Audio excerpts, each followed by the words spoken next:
some breaking news. The Nebraska State Patrol is investigating an apparent murder-suicide in rural Dawson County this morning. Around 9:45 a.m., the Dawson County Sheriff's Office was dispatched to a residence at Johnson Lake. Upon arrival, deputies found 4 deceased individuals inside the residence. It is believed that Jeremy Koch, 42 years old, killed each of his sons, Hudson, who was 18, Asher, 16, and his wife, Bailey, before taking his own life. All 4 were found with fatal knife wounds. A knife was found at the scene. The Dawson County attorney has ordered autopsies of all 4 residents. The investigation remains ongoing. And while we cannot yet confirm these incidents are directly related, Johnson Lake, Nebraska, a tranquil reservoir community where water laps gently against docks and families build memories across generations. The kind of place where neighbors know each other's names, where summer barbecues stretch into evening conversations, and where tragedy feels impossibly distant. Until May 10th, 2025. The morning sun illuminated the Koch family home, its warmth contrasting with the stillness inside. No movement behind the curtains. No response to knocking. Just silence, the kind that makes your skin tighten with dread.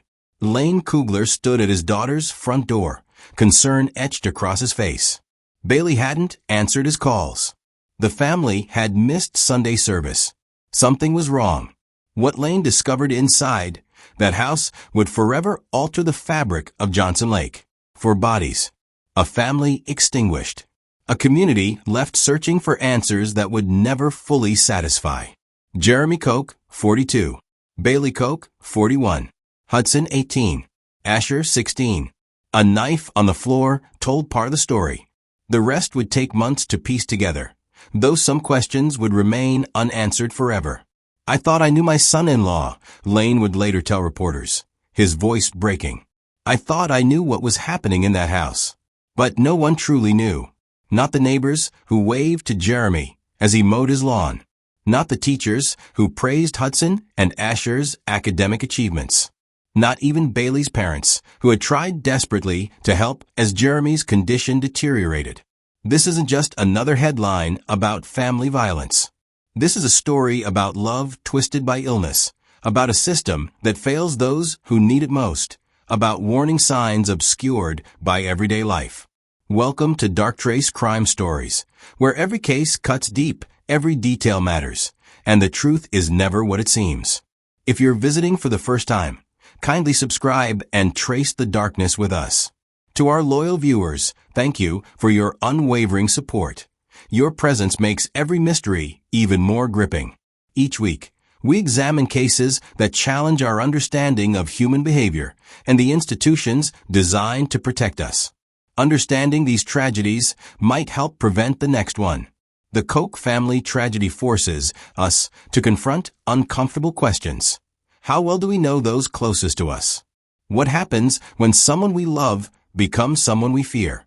And most importantly, how do we recognize when a family needs help before it's too late? Join me as we examine what happened at Johnson Lake, not to sensationalize, but to understand. Let's see if anybody comes on here. I have my husband today. I'll block the light person. Yeah, right? Look at that, it makes a cross. Hubby's with me. Oh, it looks like the North Star. It does. It does, yeah. You're busy painting. I am. So, if you don't know about, like, what else we do, because we have all sorts of things we do, don't we, honey? Yes, we do. There's people watching. We like people.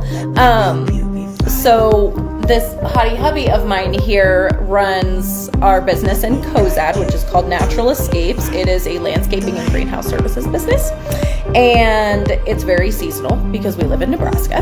And so during the off season, which is right now, we really just change everything up, and we do paint your own pottery studio, which I utilize more for my own mental health. Obviously, that's what's happening right here. But I do love being in here and painting, like, with other people when they come in. To understand the tragedy at Johnson Lake, we must first understand the Koch family, not as victims, but as people with dreams, relationships, and struggles that existed long before that fateful May morning.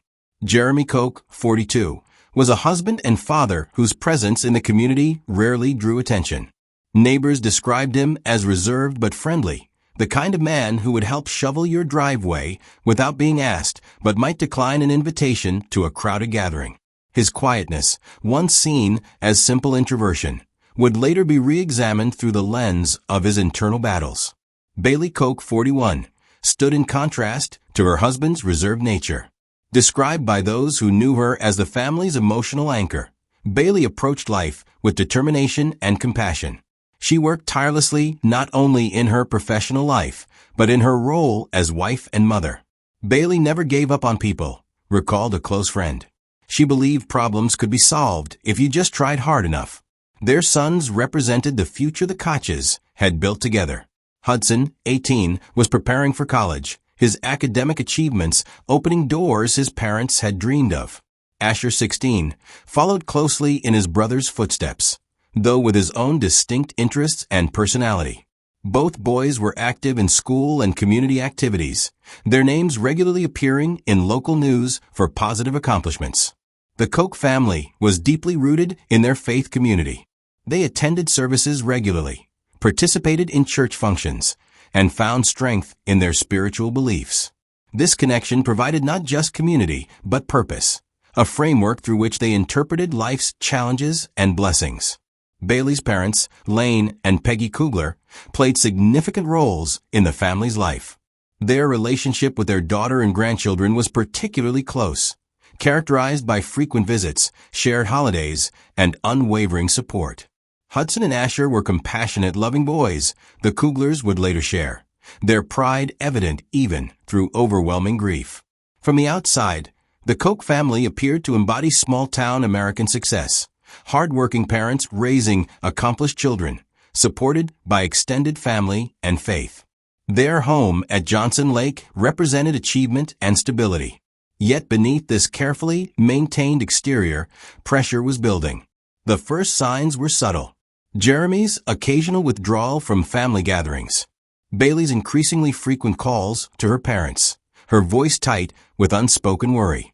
Friends noticed Bailey becoming more protective of her husband, sometimes making excuses for his absence or explaining away changes in his behavior. She became his shield, one family friend observed. She was trying to protect him from judgment while simultaneously protecting everyone else from seeing his decline. What few outside the immediate family knew was that Jeremy had been struggling with depression for years. The condition that had once been manageable was gradually intensifying, pulling him further from the man his family knew. Bailey, ever the problem solver, approached her husband's illness with the same determination she applied to every challenge, researching treatments, consulting professionals, reaching out for support. But mental illness doesn't always respond to determination alone. And, as Jeremy's condition worsened, the gap between the family's public image and private reality widened. The Koch story reveals how families can function as both shelter and pressure cooker, how love can motivate extraordinary efforts to help someone while simultaneously making it harder to acknowledge when those efforts aren't enough. It shows how easily a family in crisis can remain invisible to their community, hidden behind ordinary routines and social conventions. No one saw the full picture. Not yet. Jeremy Koch's battle with depression wasn't sudden. It was a gradual erosion that happened over years, wearing away at his sense of self and security. What began as occasional periods of withdrawal eventually transformed into something far more dangerous, both for Jeremy and those who loved him most. According to family accounts, Jeremy had managed his depression for much of his adult life. There were good periods and difficult ones, but the condition remained largely contained, a private struggle known primarily to Bailey and their closest family members. Jeremy continued working, parenting, and participating in community life, his internal pain rarely visible to casual observers. But something changed in the months before the tragedy. Jeremy's depression deepened, taking on new and frightening dimensions. What had been sadness and withdrawal began to include elements of paranoia and disconnection from reality. The Kuglers would later describe this transition as depression developing into psychosis, a critical escalation that transformed Jeremy's relationship with the world around him. Bailey watched this progression with mounting alarm. She had always been her husband's strongest advocate, but now she became his lifeline. She researched treatments, consulted specialists, and coordinated appointments. She explained his absences to friends and colleagues. She protected their sons from the full weight of their father's illness, while ensuring they understood enough to be compassionate. Bailey was fighting a war on multiple fronts, a family friend later explained. She was trying to save her husband while maintaining some normalcy for her children. She was exhausted, but never stopped trying. Her efforts extended beyond the family. Bailey reached out to their community, seeking resources and support. She created a GoFundMe page describing Jeremy's struggles and their need for additional treatment options. The treatments didn't work, she wrote with painful honesty, revealing both her desperation and determination to find something, anything, that might help her husband find his way back. Then came the night that should have changed everything. Bailey woke in darkness to find Jeremy standing over her bed, knife in hand. The moment crystallized the danger that had been building, not just to Jeremy himself, but to his family. In that terrifying moment, Bailey somehow maintained her composure. She spoke calmly to her husband, persuading him to relinquish the knife and agree to hospitalization. This incident represented a critical juncture, the point at which Jeremy's illness became undeniably dangerous. Bailey's quick thinking likely saved her life that night, but the system that should have protected the family afterward failed them completely. Jeremy was admitted to a psychiatric facility following the knife incident. For a brief period, it seemed the severity of the situation had finally triggered the comprehensive care he needed. Bailey allowed herself a cautious hope that professional intervention would succeed where her efforts alone had not. But the psychiatric care Jeremy received proved woefully inadequate.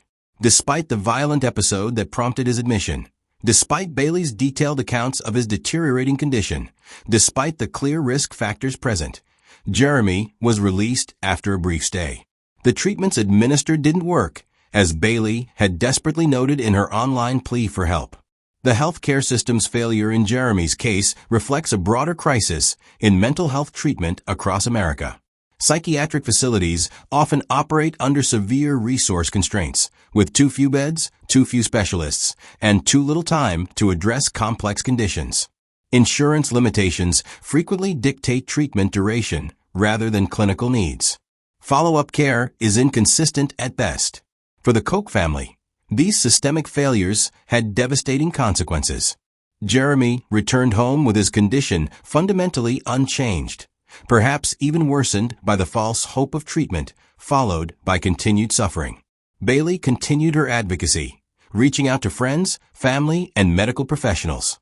The Kuglers supported their daughter's efforts, witnessing her determination even as they worried about the toll it was taking.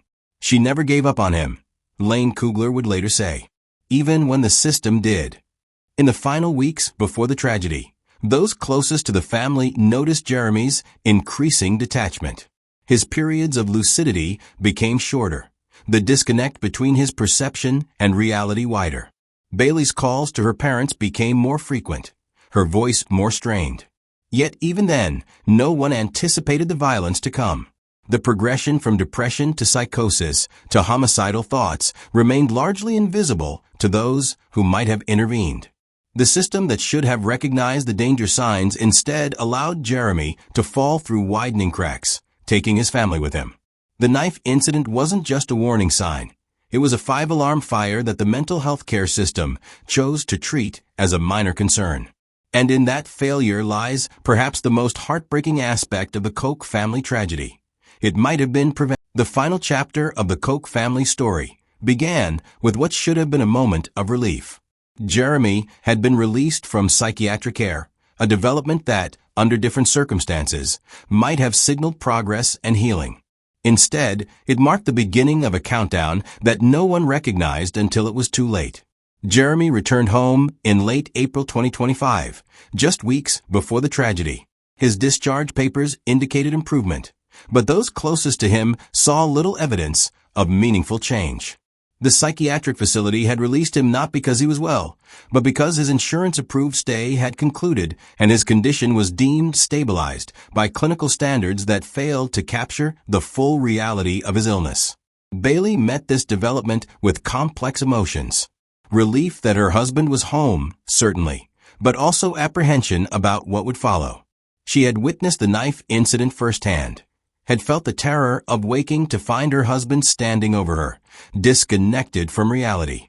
That memory couldn't be erased by discharge papers or promises of outpatient follow-up. She was hopeful but realistic, recalled a close friend who spoke with Bailey during this period. She knew the hospital stay hadn't fixed anything. She was already making plans for additional treatment options. The days following Jeremy's return home established a tense new normal. Bailey implemented subtle safety measures, securing potential weapons, ensuring the boys understood boundaries with their father, maintaining frequent communication with their parents. She did this quietly, balancing protection with dignity, never wanting to stigmatize Jeremy's condition or alienate him from the family. Hudson and Asher, at 18 and 16, were old enough to recognize their father's condition, but young enough to believe in recovery. They adjusted their behaviors accordingly, speaking calmly around their father, avoiding topics that seemed to agitate him, helping their mother maintain household stability. Their maturity in this crisis reflected Bailey's influence and their own compassionate natures. Lane and Peggy Kugler increased their presence in their daughter's life, visiting more frequently and calling daily. They later described noticing concerning changes in Jeremy's behavior, periods of unusual calm followed by agitation, statements that didn't quite connect to reality, a growing detachment from conversations. These observations they shared with Bailey, who acknowledged them with the weary recognition of someone who had been noticing the same patterns. The outpatient care promised upon Jeremy's discharge proved inadequate. Appointments were scheduled too far apart. The psychiatrist assigned to his case carried too many patients to provide personalized attention. Medication adjustments were made without sufficient monitoring. The system designed to support Jeremy's recovery instead left him largely adrift, with Bailey once again serving as his primary caregiver and advocate. By early May, the warning signs were multiplying. Jeremy's sleep patterns became increasingly disturbed. He sometimes spoke of conspiracies or dangers that existed only in his mind. He withdrew from family activities he had previously enjoyed. Bailey documented these changes, reporting them to healthcare providers who noted her concerns but offered little additional support. On May 9th, the day before the tragedy, Bailey called her parents twice, unusual even given their close relationship. The content of those conversations would later haunt the Kuglers. Bailey expressed heightened concern about Jeremy's state of mind, but also fatigue with the constant vigilance her family's situation required. She sounded exhausted, Lane Kugler would later recall. Not just physically tired, but worn down to her soul. That same day, Jeremy appeared unusually calm, a state that, in retrospect, may have indicated he had made his devastating decision rather than experienced improvement. This phenomenon, where someone contemplating violence achieves a kind of peace once the decision is made, has been documented in other cases of family violence. No one recognized this calm for what it was. No one could have predicted that within 24 hours, the entire family would be gone. Before we continue with the events of May 10th, I want to ask you, the viewer, what resources exist for families facing mental health crises in your community? Are they adequate? Have you, or someone you know, encountered barriers when seeking help? Share your thoughts in the comments below. Your experiences might help others navigate similar challenges. And if you're finding value in this examination of systemic failures, please like this video and subscribe to support more content that goes beyond headlines to explore the human. May 10th, 2025 began as a Saturday morning that should have been marked by celebration. Hudson Koch, 18, was scheduled to graduate from Koch High School. The family was expected to attend the ceremony that day, a milestone moment the Koches had long looked forward to. But when a family didn't show up for the graduation or respond to calls, Bailey's parents grew deeply concerned. The Kuglers had spoken to their daughter the day before and sensed her unease, but nothing could have prepared them for what they were about to find. Lane and Peggy drove to Johnson Lake that morning. When they arrived at the Koch home, the family car was still in the driveway, but no one answered the door. Using a spare key, Lane entered the house. What he found inside was a scene of unspeakable horror. In different rooms of the home lay the bodies of his daughter, his son-in-law, and his 2 grandsons. Each had suffered fatal stab wounds. A knife was found near Jeremy's body. Lane's anguish call to 911 brought first responders racing to the scene. Deputies from the Dawson County Sheriff's Office arrived within minutes, followed by investigators from the Nebraska State Patrol. They secured the scene with a grim efficiency that comes from training everyone hopes never to use. "I'll never forget what I saw," Lane later shared, his voice breaking. "No parent should ever have to find their child like that, their grandchildren. It's an image that will stay with me forever." The initial investigation moved methodically through the house, documenting the scene that told a horrific story. Evidence suggested Jeremy had attacked his family while they slept or were just waking, moving from room to room before finally taking his own life. The medical examiner would later confirm that Bailey and the boys died from multiple stab wounds, while Jeremy died from self-inflicted injuries. As news of the tragedy spread through Johnson Lake, neighbors gathered near the police barricade, their faces reflecting disbelief and sorrow. Some brought flowers. Others stood in silent vigil. Many expressed the same sentiment: "We had no idea things were this bad." But some had glimpsed fragments of the family's struggle. A neighbor recalled Bailey looking increasingly tired in recent weeks. A friend mentioned Jeremy's absence from community events. A teacher remembered Hudson seeming preoccupied at school. Small observations that, in hindsight, formed a mosaic of a family in crisis, visible only when viewed together, after it was too late. By evening, officials from the Nebraska State Patrol confirmed what the evidence had already suggested: a murder-suicide. Jeremy Koch had killed his wife and sons before taking his own life. The statement was clinical, factual, necessary for public information, but incapable of capturing the human devastation behind the statistics. The Kuglers, devastated by unimaginable loss, made a remarkable statement even in those early hours.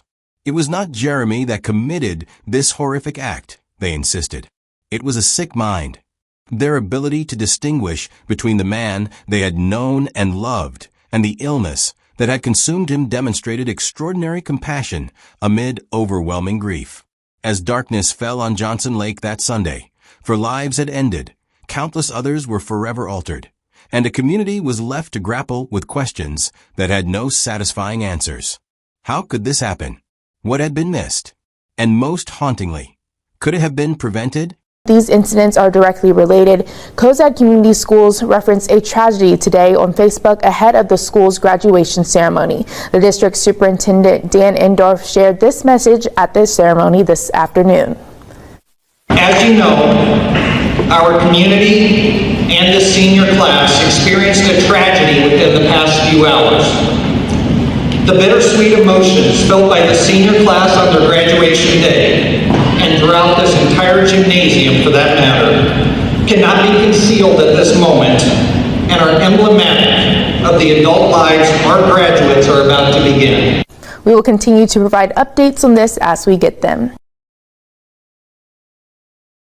WVU Medicine. The Koch family tragedy didn't occur in isolation.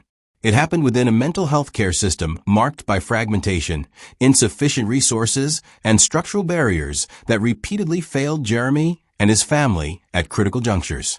The most glaring failure came after the knife incident, a clear warning sign that demanded comprehensive intervention. When Bailey awoke to find Jeremy standing over her with a knife, she convinced him to seek hospitalization, a moment that should have triggered intensive, sustained treatment. Instead, Jeremy received what amounted to temporary stabilization before being released back into the same environment, with the same underlying conditions and insufficient follow-up care. The system is designed to address immediate crises, not underlying conditions, explains Dr. Thomas Reynolds, who studies gaps in psychiatric care. Patients are often discharged when they're no longer actively dangerous, not when they're actually well. It's a revolving door that exhausts families and fails patients. This revolving door approach reflects several systemic problems. First, there's the critical shortage of inpatient psychiatric beds nationwide. With limited capacity, facilities prioritize short stays focused on crisis stabilization rather than comprehensive treatment. Second, insurance constraints often dictate treatment duration regardless of clinical needs. Third, the fragmentation between inpatient and outpatient care creates dangerous gaps in treatment continuity. Bailey's online plea for help, where she lamented that treatments didn't work, reveals another systemic failure: the limited effectiveness of standard interventions for complex cases. Psychiatric care often follows standardized protocols that may not address the unique needs of patients with treatment-resistant conditions or those whose symptoms evolve from depression to psychosis. We have a one-size-fits-all approach to treatment, notes psychiatric nurse practitioner Sophia Williams. But mental illness doesn't follow textbook patterns. When standard approaches fail, families are often left without alternatives. The barriers to effective treatment extend beyond clinical settings. Legal constraints around involuntary treatment mean that individuals must typically pose an immediate danger to themselves or others before intervention is possible, a threshold that often comes too late. Privacy laws, while important, can prevent family members from fully participating in treatment planning despite being primary caregivers. Financial constraints limit access to specialized care that might succeed where standard approaches fail. For Bailey, these systemic failures created an impossible situation. She recognized the danger but lacked the authority to ensure appropriate treatment. She advocated tirelessly but faced a system designed to address immediate crises rather than provide sustained care. She sought help from every available source, but found each one limited in what it could offer. In the aftermath of the tragedy, Lane and Peggy Kugler channeled their grief into advocacy. They spoke publicly about the inadequacies of the mental health system, emphasizing how their daughter had sought help through every available channel only to be met with insufficient resources and support. Bailey did everything right, Lane Kugler stated in a public address weeks after the tragedy. She recognized the problem. She sought professional help. She reached out to family, friends, and community. The system failed her, not the other way around. The Kugler's advocacy highlighted how the burden of care for severe mental illness falls disproportionately on families, who are expected to provide 24/7 monitoring without adequate training, support, or respite. They emphasized how the threshold for intervention remains dangerously high, often requiring violence or near violence before the system responds comprehensively. Their message resonated beyond Johnson Lake, connecting with families nationwide who recognize their own struggles in the Koch family story. Their advocacy pointed toward necessary reforms: expanded inpatient capacity, better integration between hospital and community care, increased support for family caregivers, and revised legal frameworks that balance individual rights with safety needs. The Koch family tragedy represents not just a personal catastrophe, but a systemic failure, a case where every component of the mental health system functioned exactly as designed yet still produced a catastrophic outcome. It reveals the gaps between crisis intervention and sustained treatment, between individual rights and family safety, between what families need and what systems provide. These failures demand not just grief, but action, a fundamental rethinking of how we approach severe mental illness and support the families caught in its grip. The Koch family tragedy contains lessons that extend far beyond Johnson Lake, lessons that might help prevent similar situations and save lives.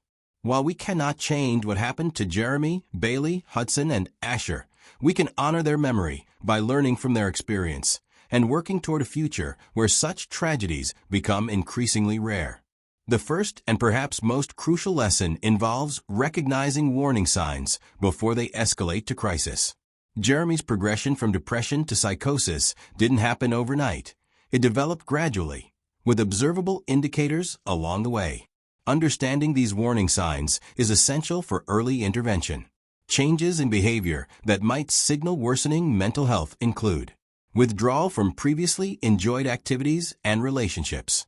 Jeremy's increasing absence from community events and family gatherings represented not just preference, but deterioration. Sleep disturbances, including insomnia or excessive sleeping. These physiological symptoms often accompany worsening depression and can contribute to cognitive impairment, paranoid thinking, or statements disconnected from reality. When depression evolves into psychosis, individuals may express beliefs about threats or conspiracies that have no basis in fact. Preoccupation with death, hopelessness, or the belief that loved ones would be better off without them. These thoughts can precede both suicide and, in rare cases, violence toward others. Previous threats or acts of violence, however isolated they may seem. The knife incident represented a critical warning that demanded immediate and sustained intervention. Periods of unusual calm following significant agitation. This pattern, present in Jeremy's case, sometimes indicates that a person has made a decision about suicide or violence, bringing a deceptive sense of peace. The second lesson involves the critical importance of early and persistent intervention. Bailey's efforts to seek help for Jeremy were exemplary. She advocated through medical channels, reached out to community resources, and maintained family support. Yet the system failed to respond adequately to these efforts. Local emergency departments can provide immediate assessment and intervention when safety is at risk, potentially initiating the process for inpatient treatment when necessary. Family therapy can help improve communication and develop safety plans for households managing severe mental illness. Perhaps the most important element in prevention involves destigmatizing mental illness and creating environments where people feel safe seeking help. The shame and secrecy that often surround conditions like depression and psychosis can prevent timely intervention and isolate those who most need support.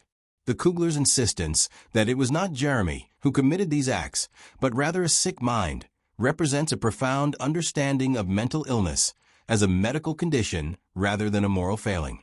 This perspective allows for both accountability and compassion, recognizing the horror of what happened while acknowledging the illness that drove it.